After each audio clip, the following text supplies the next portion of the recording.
Sir Keir Starmer has heaped praise on Margaret Thatcher for effecting meaningful change in Britain as he launched an explicit appeal to Conservative voters to switch to Labour in a shift from his staunch opposition to Britain's departure from the EU before becoming leader.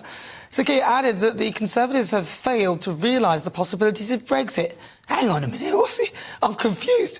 But what I want to know is, do you trust Starmer's Thatcher spiel? I'm going to start with you, Ben Habib. Oh, no. I'm Ben Habib. I'm just seeing if you remembered who you were. Well, I mean, you can't trust Starmer for any... You can't trust him, as far as you could throw him. How can he suddenly turn round and start, saying he believes in Thatcher's values? He just doesn't, and he doesn't believe in Brexit. He wants to take us back to the European Union. He was caught, as Peter and I have debated before in Montreal, saying he wanted us in regulatory lockstep with the European Union. Now, all of a sudden, he's talking about ditching European Union laws, regulations, striding out for a new United Kingdom based on national policies that suit the British people. I mean, the man's all over the place. But what he's trying to do, I think, politically, is outposition the Tories. And he's coming round the right flank of the Tories, which, by the way, isn't difficult because the Tories haven't really got a right flank. No. You know, he's coming round on the right and occupying that ground. But no one's going to believe him. No one's going to believe Starmer. It's going to fail. What do you think, Peter? Before we get into Keir Starmer, I just want to pay tribute to Baroness Kinnock, whose death was announced today. Former Labour minister, senior MEP, and, of course, the wife of Labour leader Neil Kinnock. And obviously, there's relatively few people know the burden on families of being a leader. And, of course, she was a minister and a senior figure in her own right as well. Yeah. Keir Starmer splashed the Sunday Telegraph, which is unusual in itself. I read the article. There was only about one sentence in it about Baroness Thatcher. I think what he's doing as leader of the opposition is trying to appeal to Conservative voters, which is kind of essential if you want to get elected. Yeah, but it feels like it doesn't feel very genuine. I mean, let's be honest, he's been pretty much the opposite of what he's now saying that he has some respect for. It just seems a bit odd. Well, I'm not so sure. If you think about the Blair government, although they did lots of progressive things, gay rights, minimum wage and devolution and so on, they didn't really roll back the Thatcher-era legislation about trade unions. And then also there's this broader habit about leaders of the opposition praising the other side because you obviously want a coalition across the country. And remember, David Cameron, his first 24 hours in Downing Street, he obviously stuck the boot into Labour government, but he also said Britain is a fairer, more equal pace, which we often took as a kind of hat tip to things like gay rights and devolution again. So there is quite a common tradition of a leader of the opposition or a new Prime Minister saying, sure, the other guys and girls did some stuff I agree with and something I disagree with, and showing a degree of respect to other party leaders. But what about his about turn, which it feels like, on Brexit?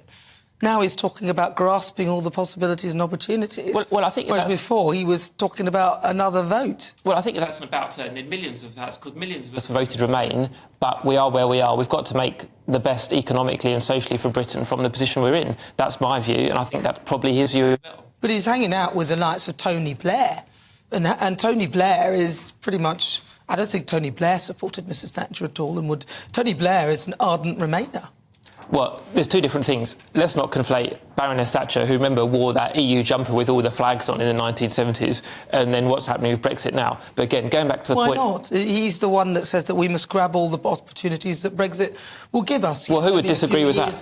Yet only a few years previously, he was talking about another vote, another referendum. Only 3 weeks ago, he was saying we're going to move in lockstep with EU regulatory, with EU regulatory alignment. We're going to be aligned with the EU. That is not taking advantage of Brexit. That is effectively giving up on Brexit through the back door. I think the problem here, Peter, is that Starmer can't be trusted to stay consistent on his position. And even though he is, naturally, I agree with you, appealing to Conservative voters in order to get into office, he's doing it in such a brazen, clearly dishonest manner that he's trashing his own... Why is it dishonest to pay tribute to Baroness Thatcher in just one sentence in a wider article? Why is that dishonest? Well, he clearly does not believe in the promotion of private enterprise. He doesn't believe in the reduction of taxes. He doesn't believe in deregulating. All of these were principles that Margaret Thatcher held dear, but he doesn't believe in any of those. So what he should be doing is making a virtue of what he believes in so that the populace actually know what they're voting for.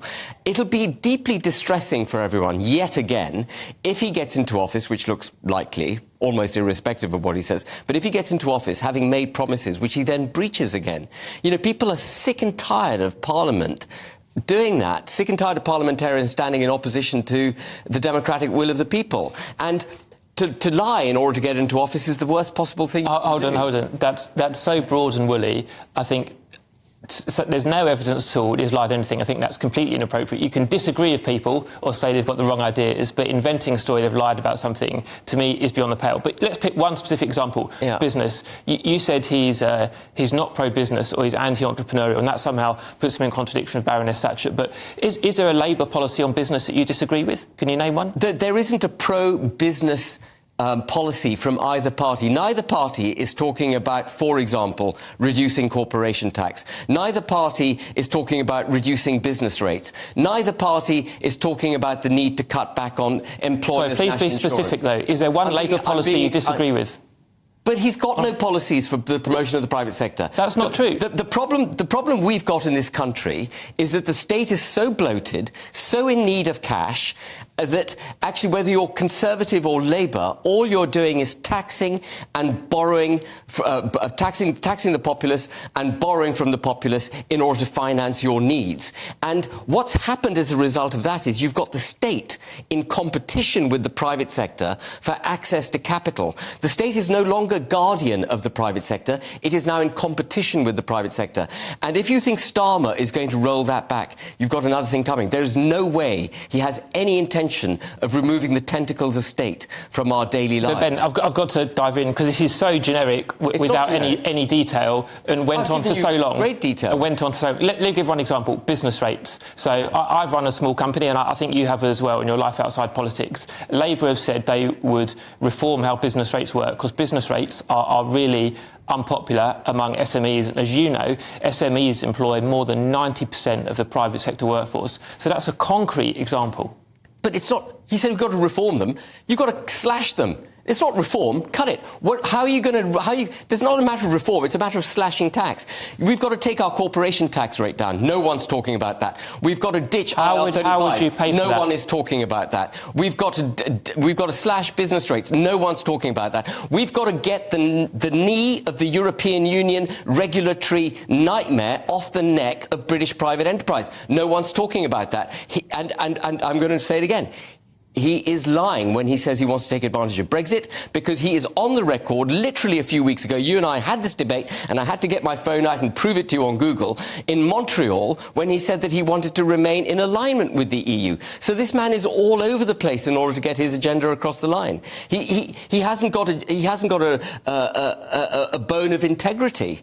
I think the personal stuff goes down like a cup of cold sick with the viewers. And when Conservative... Ben, you spoke for so long. People have boiled a whole kettle and begun their afternoon tea while you're speaking. The personal stuff goes down so badly. And that wasn't personal. I think calling someone a liar. Well, he is. He's a liar. Really I'm calling him again. Ben, you are lying to the population if you say you're a Thatcherite and you want to take advantages of Brexit opportunities. You don't. You want to take us back as closely to the EU as possible, which is a progressive, socialist economic model, totally anti-Thatcher. There you are, folks. Last word to you, Peter.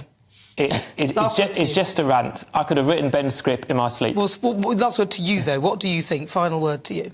I don't think there's anything wrong with trying to say that there are some things that Thatcher did that every main party has accepted subsequently, even though we disagree enormously on things like industrial relations and the deindustrialisation of the north of England. To say everything Thatcher did is wrong doesn't make sense, and Ben's policy of a plague on all your houses is what the small and, I'm afraid, largely irrelevant minor parties have to say. Well, that's not personal either.